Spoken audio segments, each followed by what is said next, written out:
මේ හැදෙන්නේ චීස් බතක්. හැබැයි මේ චීස් බත් එක සීත කාලෙට ඉතාලිය ප්‍රංශේ කන කෑමක්. මේකට ඔබ කැමති හාල් එක මම නම් බාස්මති තමයි මේ ලාබෙට තියෙන්නේ. ඒක නිසා මම බාස්මති ගත්තා. හැබැයි කැඩිච්ච බාස්මති කන්න එපා. ඒකේ සීනි වැඩි වෙනවා. ඒ සම්පූර්ණ හැටේ තියෙන බාස්මති ගන්න තරම් කරුණාවන්ත වෙන්න. හරි සම්පූර්ණ හැටේ සහිත කීයක් හරි වැඩියෙන් දුන්නා. සම්පූර්ණ හැටේ තියෙන බාස්මති එකක් ගන්න තරම් ඔබ ආයෝජනය කරන්නේ නැත්නම් ඔබට සීනි වලින් තමයි කැඩිච්ච බාස්මති කෑවොත් සිද්ධ වෙන්නේ. කැඩිච්ච හාල් කෑවොත් කැඩිච්ච හාල් කන්න එපා.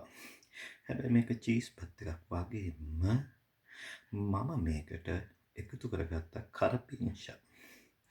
මොකද කරපිංචා මම බීමින් පොඩක් ඉවත් වෙන්න ඕනේ නිසා ඇඟ ටික කූල් වෙන්න ඕනේ නිසා පහුගිය දවස් ටික හොඳට බිව්වා. ඊයේ නම් බිව්වේ නෑ පොඩ්ඩක්වත්.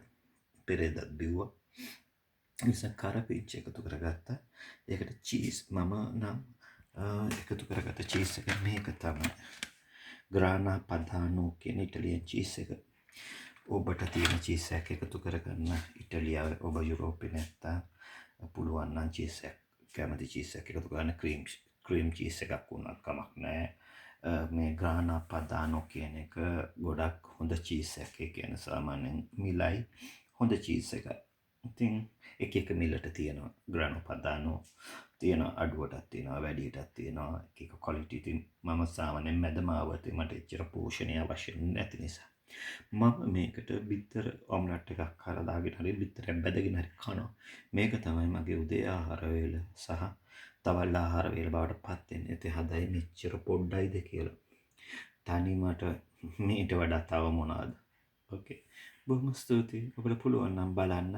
මම ඔම්ලට් එකකුත් හදලා මම ඔබට ප්ලේට් එක දාන්නම්. ඕකේ. බොහොම ස්තුතියි.